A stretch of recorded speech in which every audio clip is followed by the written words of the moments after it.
So we saw Rise of Skywalker. And if you watched my previous video talking about Star Wars, everyone knows that I was nervous about it because I'm a general Star Wars fan. I'm not a diehard like Jack over here. Hello. Oh, you like Star Wars? Yeah, you like Star Wars? Oh boy, do I. What's your favorite Star Wars? Empire. Empire, the only choice. So Disney scrapped 30 years of literary work to give these films that's it. Thank you for watching, everyone. That's our show. Good night. They scrapped 30 years of literary work to give these films a clean slate. The story apparently is heavily based on one of these literary works, with Palpatine returning and such. But it doesn't matter to me because I'm a general fan. But again, this is why they cleaned the slate on the stories so that they could essentially, if they wanted to copyright their own stories, they could, and there wouldn't be any confusion because it no longer exists. But it didn't bother me as much. I had a feeling that this would kind of happen when they announced it. Yeah, you can come on. You can come on. I had a feeling that this would happen with our continuity and such when they first announced it with the sequel trilogy, but I wasn't surprised that it happened. I kind of thought it would be a little more gradual rather than just dropping it all in Episode 9, but obviously there were some things that went into Episode 9 before they even got to filming that were going to affect it regardless. And plus, there aren't any concepts that I wouldn't recognize from any of the wikis anyway, so it didn't bother me anyway. Personally, in regards to how I felt about the movie, I was actually really satisfied with it. And I know a lot of you aren't, and that's okay. I was actually shocked, and that I actually really enjoyed myself. I felt much more satisfied coming out of the movie theater for 9 than I was 8. We're going to spoiler territory, you know the drill. I really liked that Palpatine was actually more central to the story, kind of makes him central to the overall Skywalker saga, making it feel like you have to enjoy all of these films to get to Episode 9, very similar to what Endgame did for the MCU to make everything relevant, the good and the bad. So I actually thought that was a clean way to have a central Skywalker villain, that in Palpatine. I personally would have liked maybe a little more build-up to Palpatine for Episode 9, rather than just having him be mentioned in the opening crawl and all of our characters magically knowing that Palpatine's back with no build-up. But again, 9 had some controversy already going into it because of 8, so I'm willing to accept that just because of politics. But I just liked how Palpatine kind of comes across as Thanos, where he's always there and always a threat. And I really liked that approach. I use Endgame to compare everything because it's the greatest film of all time, as you all know that I've talked about before, and that's fine. I have no shame in that. I do think it's a shame, in a very small way, that Lucasfilm felt the need to retcon a lot of Episode 8, like mostly Rose's importance as a character. Who? Thanks, Rose. Barny. Yeah, poor Rose. I think she actually had great characterization in Episode 8, but I think she just suffered from a plot that ultimately went nowhere. Mostly the casino. Cantabite. Cantabite, Yeah. thank you. The Cantabite scene. And that's not her fault. It would have been nice to see her grow more in Episode 9.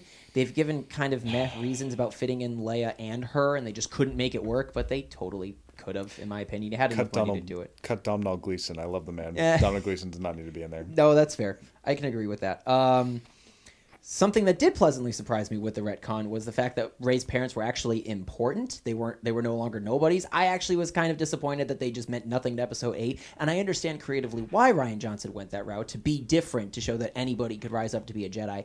I get that, but when you have something called the Skywalker Saga, I kind of want everything to be important to make it all worthwhile. But I'm biased with comic book movies at this point, so that's probably my biased opinion being thrown into there.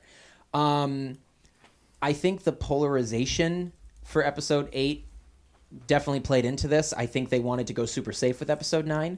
While I enjoyed this movie and was let down by Episode 8, I still don't think abandoning director's vision from one film to the next was exactly the right approach. Apparently, Colin Trevorrow, the original director for Episode 9, his script leaked, and it had many different ways of concluding the franchise. And I definitely could see that he wanted to also do different things, too, with the stories. I think Darth Vader was actually supposed to appear at one point, like as a fight with like Kylo Ren and stuff. But, of course, Lucasfilm had other ideas, and they wanted to go with a much safer script and have an idea of how they wanted to mold their story. And, obviously, it didn't work out, which is why they called in J.J. Abrams, Mr. Safe, in my opinion. Even though I do like him, but I liked this outing, but a lot of people didn't, and no surprise about people's reactions to that. I think we expect more from our franchises now, in general, on screen. We want our writers and our over-the-top producers to take risks with our characters. I certainly think they've done that in the Marvel movies by taking certain characters that had specific origins, but then they enhanced on it and added more details to it. I mean, Ego, the Living Planet, was probably one of the bigger examples by just changing him entirely, because I don't think he was Star-Lord's dad originally, if I recall. No. His dad was the Emperor of the Shi'ar Empire. That's it was a completely different plot. That's what I thought. But I couldn't remember because it had been a while. But they wanted to make it fit for the story, and that's fine because they still were able to expand the characters in a way that was still satisfying for people. If they falter, like if they mess up and people don't like the reaction, commit to your concept and modify it and carry on, but you don't have to retcon everything. I mean, even Marvel did that with certain things like the Loki staff and the Tesseract and making those Infinity Stones. Like if they weren't sure what they were doing, you can still modify your story and make it better. If you look at Hulk and Thor, two characters that were nearly forgotten about before Avengers, once they get to Thor Ragnarok, these characters both have revitalized franchise interest for the both of them. So it works, but you just have to trust the process and trust the characters that you have in front of you and hope that eventually you can get away from this bad press, I guess, for your characters. DC has done this multiple times for their films now. And it's worked in regards to telling individual stories, but as far as their overall, having another big crossover and stuff, I don't know how they're going to be able to get back to that because they feel like they're doing better with just singular stories. So you just have to trust the process, even if your audience doesn't. That's my thoughts on that. Now let's open up the panel and talk more about Rise of Skywalker. Ladies and gentlemen, our brand new knight, Amber Truax, joining the show. Woohoo! Thanks so much for being on, love. Thank you for having me. Of course. Now I'm going to start with you, since you're new. Yeah, Jack will go off at some point. Yeah. Give us your thoughts on Rise of Skywalker. So, I wouldn't call myself a diehard fan. Quite, I mean, same maybe, girl. Okay, same. Maybe a little bit. Definitely more than you. I do have 2 tattoos and have more planned. So, oh yeah, you're way up there. Yeah. Past me. I didn't hate it, but there are a lot of things that they definitely could have done a lot better. I personally didn't really like the whole Palpatine thing. I thought that was kind of dumb. Because, like, it kind of then it makes what Anakin did back then, like... mean absolutely nothing. I'll come back to that. Yeah. Well, I mean, it feels like the sequel trilogy just knocks off the importance of Episode 6, and I said that in the last video too. Like, we were supposed to be done with the war. Like, I feel like they could have... It sounds called Star Piece, guys. I like the new stuff, I do, but, like, because the way I look at it is I take it as its own thing. I try to separate it from, like, the original... I see. Okay. To try to look at it as its own little story, and I like it that way more. So I really liked the new one. The other ones were a little to me. If they weren't I like the characters, but like they rush it. It feels like a lot. If they weren't marketing the whole thing as the Skywalker saga, then I think I'd go ahead with the notion of keeping things separate too. But when Lucasfilm and Disney are pushing, it's all connected, and it's like, well, not really. Yeah. Episode 2 is such an outlier, folks. Right. Yeah, but I hear what you're saying. Talking about the clones? You talking about Attack of the Clones right now? Yeah. Yeah. Well, it's funny because I've. If I could just, do you have more? Because, like, please. I was just gonna say that I enjoyed it enough to cry during the movie. So what moments did you cry? I don't even remember. Like, some of them, like, part of it was just because of, like, because I've been rewatching the old ones because I love them, and I have them on Blu-ray, I have them on VHS, I have Disney Plus, so I've just been rewatching them, and, like, some of the times that I cried was just because it was just so pretty. It just looks so nice. Like, the way that they've shot it and everything was, like the camera angles, all of that is just there is a lot of love, and I feel like, for me personally, it was an improvement over Episode 7 from J.J. Abrams, because I felt like, even though it may have been copied material that they took from in their own franchise, it still didn't feel like a rehash of Episode 6, and that's all I really wanted from this movie. I didn't want this to feel like 6 the way that 7 felt like 4. That's just my initial feelings. Jack, why don't you jump on in? And you're ready. You're rip-roaring ready. We've been waiting months for this one, folks. So first, I want to talk to the Anakin thing, because Anakin, Sky Guy's near and dear to my heart, and, like, I care deeply about his arc, and I can see where that's coming from. But the thing is, Palpatine died at the end of 6. He straight up died. We saw it. We all saw him go poof. Right. But You have to think about the context of the Sith, and this is where I'm going to get really, really nerdy, really quick. Oh, but that's why the we Dark hired Lord you of for tonight. Right. The Dark Lord of the Sith is a title that means a lot. Over the course of thousands of years of Star Wars lore, be it old or new, a Dark Lord of the Sith is not to be messed with. Between Vader and Palpatine, we see a lot of what their power can mean. I think they really showed that even more with the Sith pit. I don't know if there's an official name for it, but like You're talking about the chamber like an Exegol? Yeah. I really felt the power of the Sith in that. The Sith and Eternal? I really liked that I would a love lot. to know more about them. And this is the thing. So I don't think that it really negates Anakin's thing because as he says, literally in the movie, bring balance to the Force as I once did. Listen, you can't go across a tight beam perfectly balanced the whole time. Even if you regain balance, you can still lose it as you're continuing across the path. You don't, just because you can get it back doesn't mean you can't lose it again. So with Palpatine specifically, his entire arc has been focused on cheating death. And as you mentioned, Yes. they pulled it from, and it's not a great comic, but it's actually a pretty fun read. It's a cool the concept Dark for sure. Empire. Yeah. It's a great concept. Read. Basically, Palpatine keeps trying to clone himself, and because souls aren't really supposed to go between bodies, and especially a Force user, it keeps failing on him. We see that with how he's just like literally rotting. And honestly, the cloning makes sense. I mean, listen, he's the Chancellor of he's the Supreme Chancellor, then Galactic Emperor, who has access to the Kaminoan cloning facilities. He oversaw that. It made perfect sense. Dude's got I was like fine with once the heirs were dropped and he was Emperor, I'm sure he just put them straight to work on that because like whether he shared it with Vader or not, cheating death was always his MO. Yeah, to always, basically be in charge. Yeah. There's a reason why who was his previous one? Was it Darth Revan? Was that his previous master? Darth Plagueis. Plagueis, because that's what he talks about in Revenge of the Sith. Right. Like, that wonderful meme. So I want to talk about the sequels versus the prequels because please. I think that happens too much on Reddit anyway. Well, it's Star Wars fans. I will preface this by saying I love all Star Wars. I know it seems impossible in this day and age, but I love all Star Wars, and I can find great things in all of it. It's a fun film franchise. Siri, not now. Siri has an opinion. Yeah, right, No, Siri. Right, we got enough. We're not giving you AI tonight. The prequels and the sequels, I feel, are on the same level. Nothing still touches the original trilogy's Of course.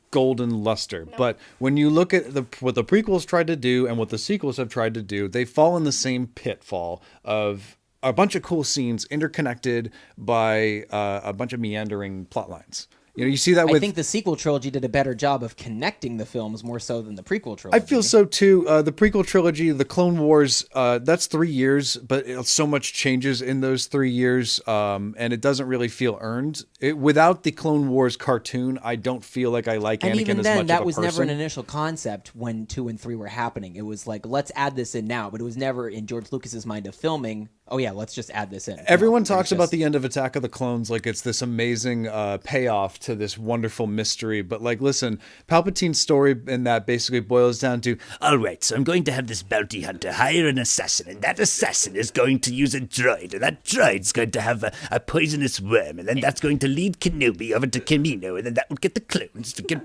So then I'll have Jar Jar. Yes, Jar Jar will be able... And then we'll get a Darth Maul. Do you see where I'm going with this? Like, I don't don't have to... And so I feel that Attack of the Clones is basically... It's like a pile of broccoli on this plate, and you're like, eat your broccoli. And so when I finally finish, and it's this big plate, you guys, like it's more broccoli than you should have in one sitting, right? And then I finished it, and I'm like, okay.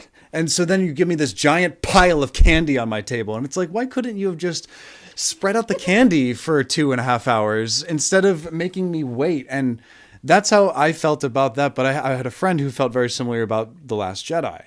I think that they both have a ton of flaws. I think they both have weird Star Wars dialogue. in general has a ton of flaws. If you really think about the original trilogy's dialogue, they're weird lines, but they got amazing actors. I actually think and they do. I actually set. think it's more natural dialogue than the prequel trilogy. Personally. Well, I mean, like Harrison Ford, Mark Hamill, Carrie Fisher, all of them. They did such an amazing job of helping make that world feel lived in. James Earl Jones, even though he was just voicing, still it still adds to it. Also, the one thing that Star Wars has always done really well is the design and the story, and the overall story can still be really satisfying. If you just look at Rise of the Skywalker's overall plot, it does go in a bunch of turns.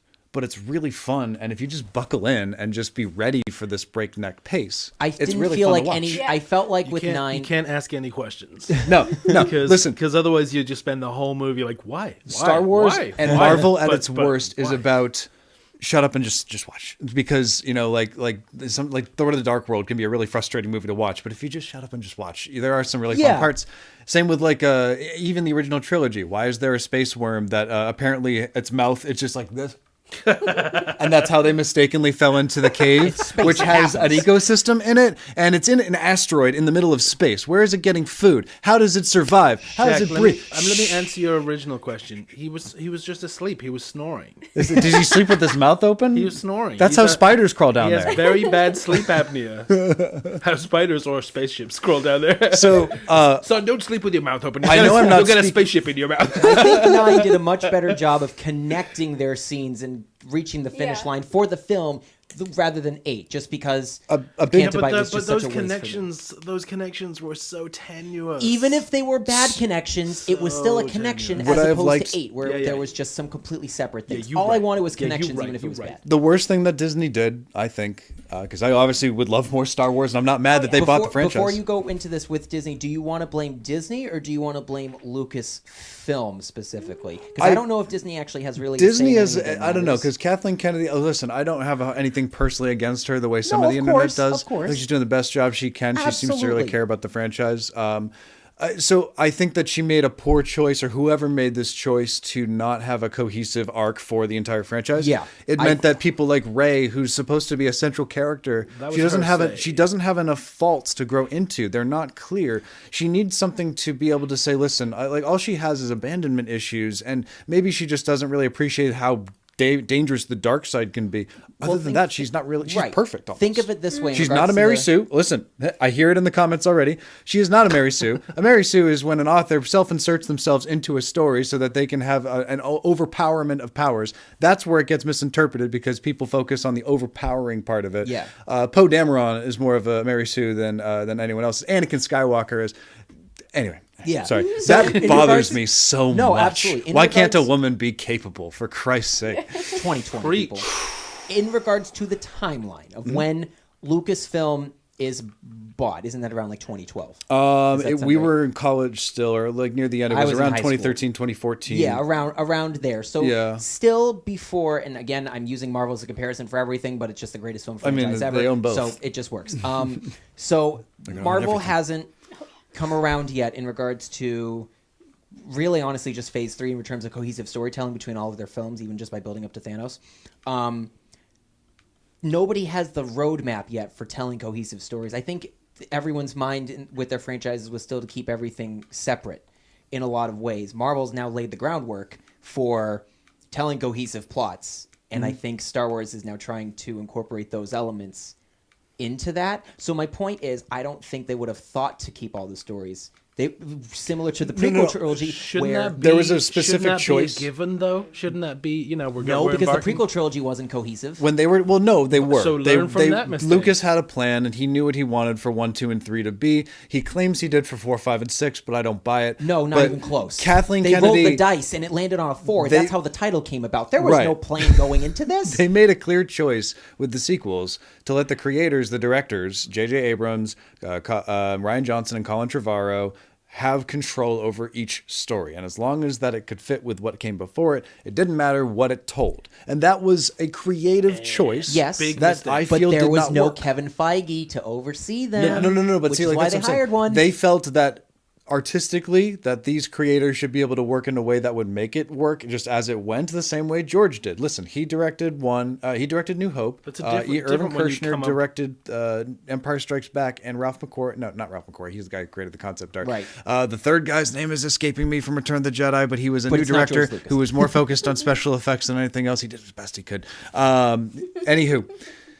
They're all trying to catch lightning in a bottle again. It's a wonderful franchise. I appreciate them trying their best. I just think that if they had said, listen, if Rey's going to be a Palpatine, if Palpatine's going to come back, all that, as you said, it just needed to be a little bit more sprinkled in. Well, I think you had a creative. I mean, look what Ryan Johnson just directed with Knives Out. Clearly, he's an artistic actors kind of director. I don't understand why people thought he was. Listen, people have been making fun of the Jedi Council for ages, and I think that he was writing the kinds of criticisms that we were all talking about the prequels anyway.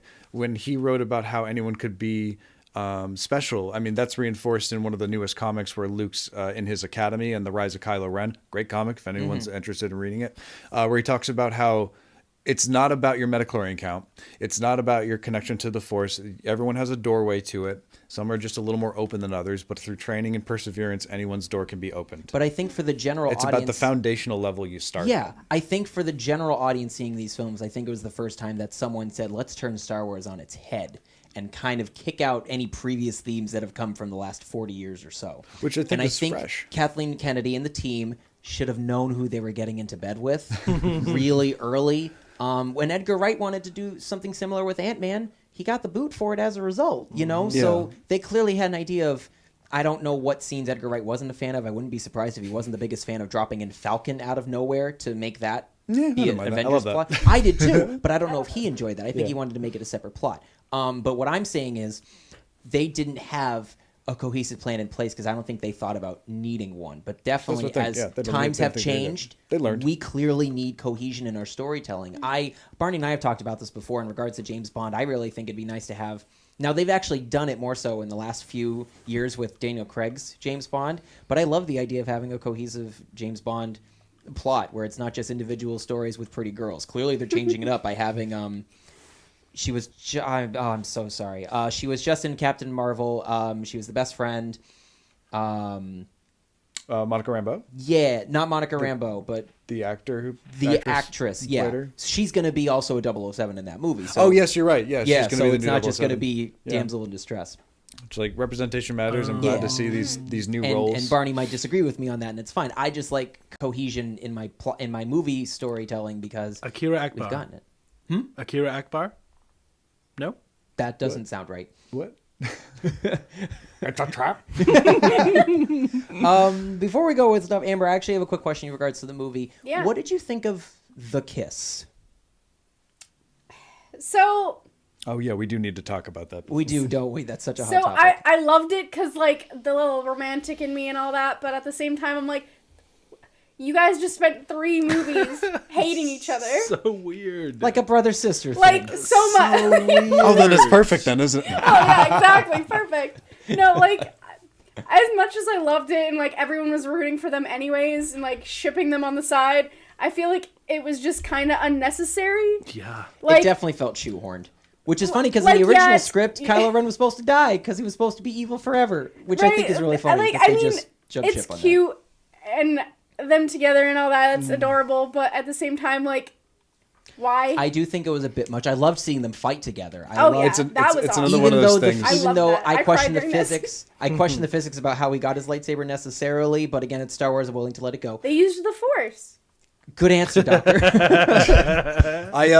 For me, like, I think that it pushed a theme that's dangerous, and I always get upset when I see... Is love a dangerous theme, Jack? No, literally- but thinking you can change someone who has abusive tendencies is not a good message. And that's all I'm saying. Damn, Jack. Even Adam Driver Wow. has said this, and Yeah. it's listen. You gotta. I'm sorry, you said Adam Driver has gone on Adam to say Driver, this? I believe. Like, quote me.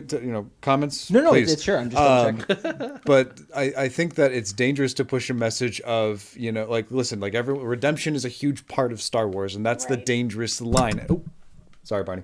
And How listeners. dare you? I think that, when you start making it romantic out of nowhere, it's one of those things that, again, had to be sprinkled throughout the plot a little better. At that point, And you it should have wasn't. just had J.J. Abrams do it all. I If wish you really it- wanted that, yeah. you I should have thought gone you were Make going to him say, the at that overarching point, guy. you should have had J.J. Abrams make out with I Kylo wish Ren.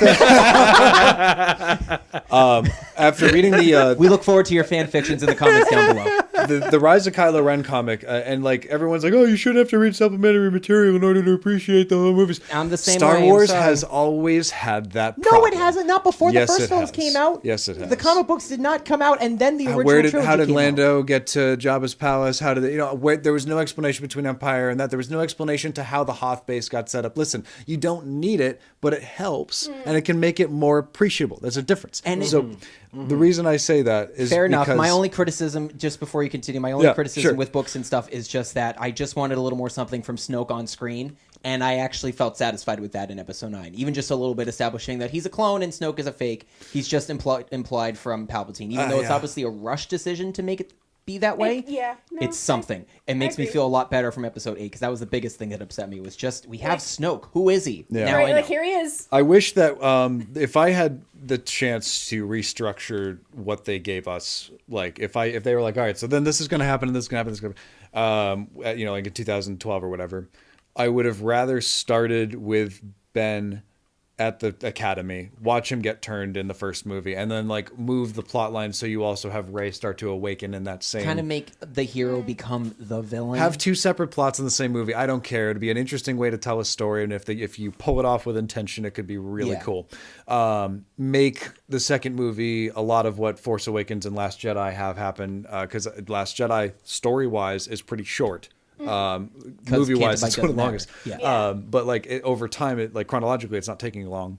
So you could squeeze a lot of that with The Force Awakens, and then Rise of Skywalker could still be the same wonderful mess that it is, but perhaps we'd appreciate it a little more if we had a more backstory to say Ben, because I don't think I'd be as upset about Reylo if I had seen that Ben was more of a good person in his younger years. Yeah. When More you see than her just being like, yeah. he's good, I can feel it. I can just feel it. I feel it in I don't my know what you're bones. feeling. Feel it. Because when he jumps on that chain and he goes, ow, I'm like, oh, where did this guy come from? Right. Oh man, I love him already. Like hats off to Adam Driver. He's awesome. Throughout this I think entire he got trilogy, better as films went on. I really did I not agree. like his portrayal in 7, but I really liked what I was seeing from him and Rey in 8. People don't like Kylo Ren because he is an angry Star Wars fanboy.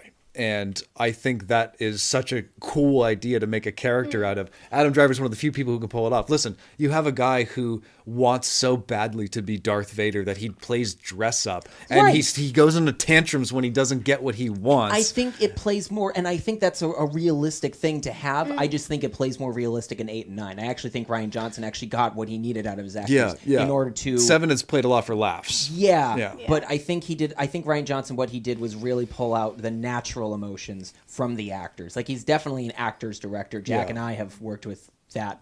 It really helps bring out a good performance. Yeah. And it changes. Like, that's why Hayden Christensen gets so much flack and why the prequels feel so wooden all around. You have these amazing actors. You have Samuel L. Jackson, Ewan McGregor, Liam Neeson. Jackson. And they all deliver these lines with the most boring and just Ewan monotone McGregor dialogue. blows my mind. It's just... I still love him. I can't. I mean, I love him. Although I love him. Liam Neeson as Qui-Gon. I love them. I love Feel, them. don't think. I Use your love instincts. like But Ewan they could McGregor is definitely- terrible as Obi-Wan, but I still, Master, I destroy still us! love him. But his delivery in episode 2, oh. Oh, I mean, everyone had trouble with episode 2 because it was over green screened. I think it's Star bad. Wars has had a messy history, and I think if you try to pretend that everything that came before the sequels was perfect and that they've just suddenly started screwing it up out of nowhere, you're really don't know what you're whitewashing the hell out of Star Wars history. Because I remember Yoda coming out of nowhere, going. Jumping around But you like know Jim what it is? Henson after a coke fueled rampage, and it just feels so out of character. This guy has been like, But Jack, you know what it is? and suddenly that's stupid.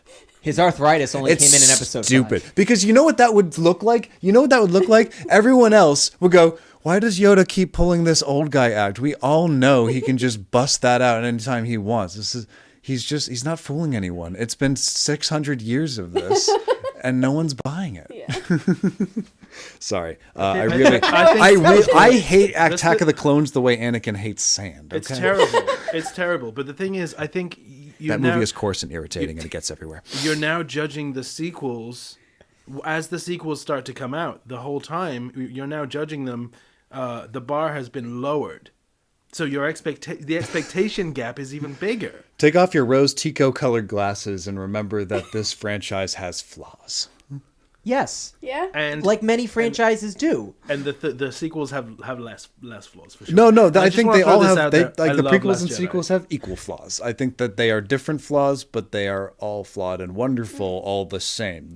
I still enjoy the ride. Every time I put those movies on all the time as just like I'm just doing stuff. Which is why it's very interesting to see what they're going to do moving forward by having this new cohesive team in place, by having a Kevin Feige-like person, having actual Kevin Feige come on and help produce things. So Keep they Favreau. so they're having a new team in place. I mean, and look what they're doing with Mandalorian and John Favreau. It's excellent.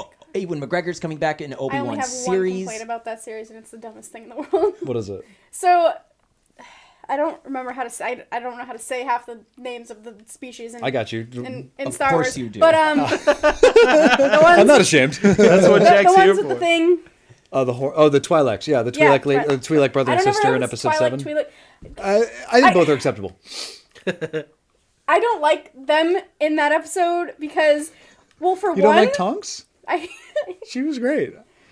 she's like Harley Quinn, and that's just unnecessary. I just hated her personality. Yeah, I've heard And that then her criticism brother, before. like, what? And also they just talked like primal, and like if you go back to the old ones, like they don't. They were so much more sophisticated. No. But like more than what they were in It that. depends on.